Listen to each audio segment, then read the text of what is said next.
Can saints hear our prayers? Or enough na si Jesus? Himayin natin ito. First, explore muna natin ang Christian faith. According sa Bible, Jesus is our sole mediator. Sinabi ito sa 1 Timothy 2:5. His sacrifice is complete and sufficient. Sinabi din ito sa Hebrews 10. At ang madalas nating marinig na verse, John 14:6. Jesus is the way, the truth, and the life. No one comes to the Father except through Jesus. Now regarding naman sa known saints that we acknowledge, they are revered as holy individuals who led exemplary lives.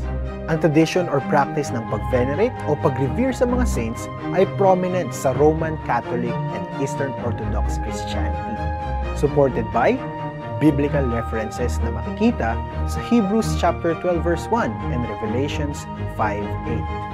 But the Bible is teaching us that Christ is the sole mediator, emphasized on 1 Timothy 2:5. Marami talagang iba't ibang tradisyon ang pinangahawakan natin patungkol dito. Marami ding ibang mga pananaw pagdating sa usaping ito. Pero sa dulo, while saints are honored at nagkaroon ng huwarang buhay, Jesus remains the sole mediator at intercessor ng bawat believer. What are your thoughts? Share nyo naman dyan sa comments. Like and share Real Faith to share truth online.